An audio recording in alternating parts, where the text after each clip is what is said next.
各位同学，大家好，欢迎大家回到机械设计、结构与电脑辅助设计这个课程。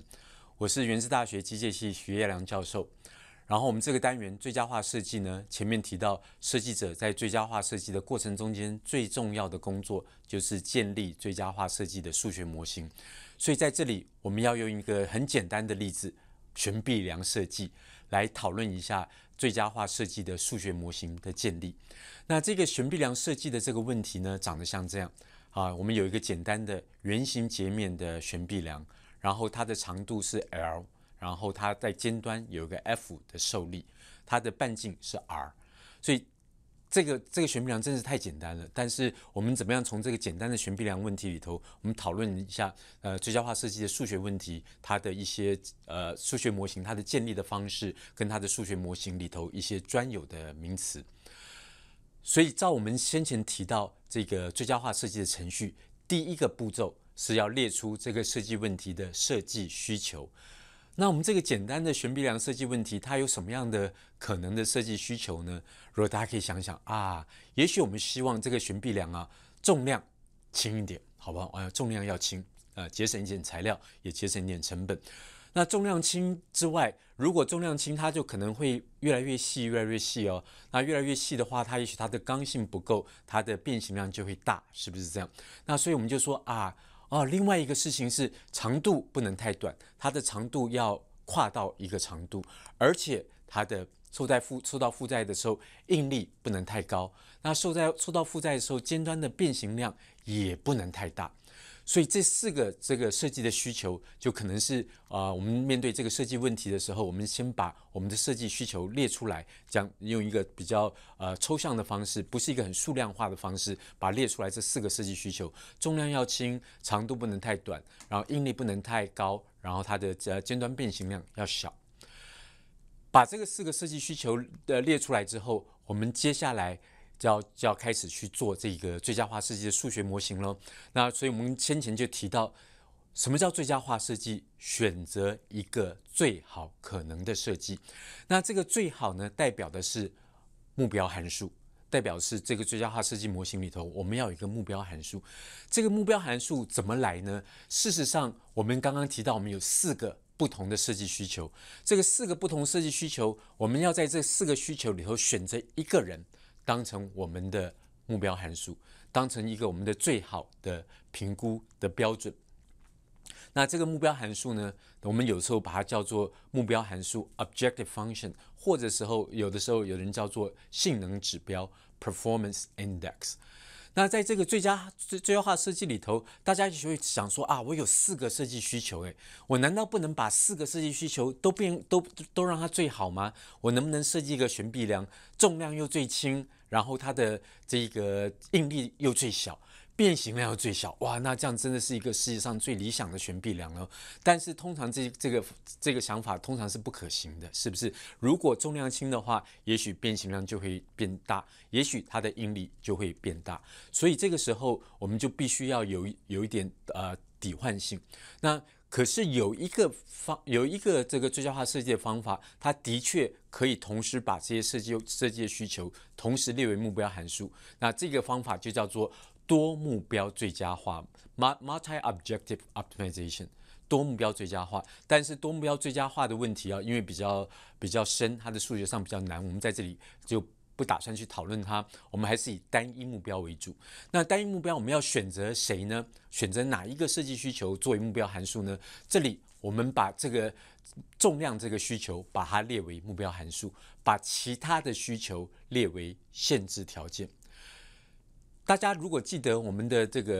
个篮球架设计的问题，篮球架设计问题，我们是把变形量，它的尖端的最大变形量列为目标函数，我们希望要求把这个变形量越小越好。那但是这个悬臂梁设计问题里头，我们做了一点改变，我们把重量列为目标函数，意思说我们希望这个重量越小越好，重量越小越好。那么其他的限制条件是怎么来的呢？像比如说这个第一个限制条件 sigma 要小于 s， 就是说我们的应力不能太大。可是应力不能太大，我们在限制条件的表现就是说应力要小于某一个数字。那这个第二个限制条件，我们说这个 delta 就是变形量，那 delta 要小于某一个数字，所以 delta 不能太大，但是我们在限制条件里头表现就是 delta 要小于某个数字，大写的 d。然后第三个限制条件，我们说这个悬臂梁不能太短呢，不能太短，那到底要多长呢？我们说这个长度呢，一定要大于等于一个数字 l， 所以我们就把它写成一个限制条件的一个方式。在这里头我一定要跟大家讨论这个有一点点哲学性的事情，就是最佳设计到底为什么我们说它是最佳呢？事实上，这个所谓的最佳设计，它所以会是最佳，完完全全是我们怎么样定义这一个数学模型。例如说，我们先前在这个篮球架的最佳设计的问题里头，我们定义它的变形量是我们的目标函数，我们追求的是最小的变形量。但是在这个悬臂梁设计的问题里头，我们改成定义说，重量最轻的悬臂梁是我们心目中最好的悬臂梁，所以我们把重量这件事情列为目标函数。可是刚刚提到这个变形量的这个设计要求怎么办呢？变形量的设计要求、跟应力的设计要求、跟长度的设计要求，我们把它放在这个限制条件里头。所以在不同的定义、不同的最佳化设计的数学模型的定义，我们都会得到不同的最佳设计、不同的最佳解。所以一定要跟各位同学表达的事情是说，这个所谓最佳解是不是理想上或是物理上或是自然上是最佳呢？事实上不是，完全看设计者怎么样去定义你的最佳化设计的数学模型。另外，在这个最佳化设计的数学模型里头，我们可以看到，我们说应力要小于S， 然后变形量要小于 d， 长度要小于 l。这个 S、d 跟 l 也是设计者去定义，或者是说我们的顾客、我们的设计要求所给定的。这些就是我们前面提到的参数，那这些参数在改变的时候，我们也会得到不同的最佳设计。所以这个简单的悬臂梁设计的问题，它的数学模型，可是其实我们可以从里头看到很多的基本的想法、基本的概念。那接下来选择一个最好可能的设计，我们的关键字选择代表的是说，设计者可以去控制，可以去改变这个影响设计性能的这些因素，那这些叫做设计变数design variable。那在我们这个模型里头，我们的 design variable 是什么呢？我们的设计变数是什么呢？很明显的是我们的悬臂梁的长度小写的 l 跟悬臂梁的半径小写的 r， 所以这两个是我们可以改变、我们要决定的。所以我们的最佳设计呢，就是要去决定什么样的 l、什么样的 r 是最好的，什么样的半径、什么样的长度是我们最好的一个悬臂梁的设计。这个是我们的设计变数，所以我们有两个设计变数咯。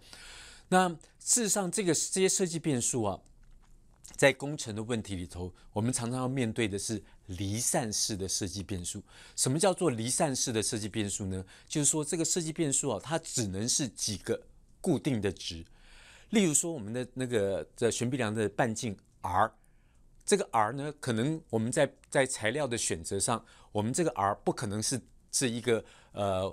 很奇怪的数字，比如说我们的 r 等于 1.3375 我们常常不可能是这样子的一个奇怪的数字。通常这些材料有固定的规格，比如说它的这个圆柱的直径可能是 1.2， 可能是 1.3， 可能是 1.4， 所以我们在做这些设计的时候，就必须是几个固定的离散值 1.2、1.3、1.4， 而不能是任意的我们完全可以选择的值。所以实际上在工程设计的问题里头，离散式的变数比我们的所谓的连续式的变数还要更常见。比如说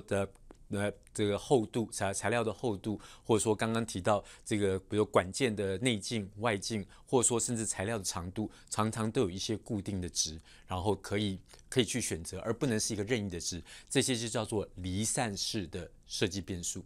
除了刚刚讲的离散式的设计变数之外，我们还有两类的变数也是离散式的设计变数一类是整数变数。整数变数的意思就是说，例如说，如果我们的设计的决定，我们的设计变数是，我们要在这个板子上要钻几个孔，然后能够锁我们的螺钉，或是锁我们的螺栓，或是螺钉等等。比如说我们要钻几个孔呢？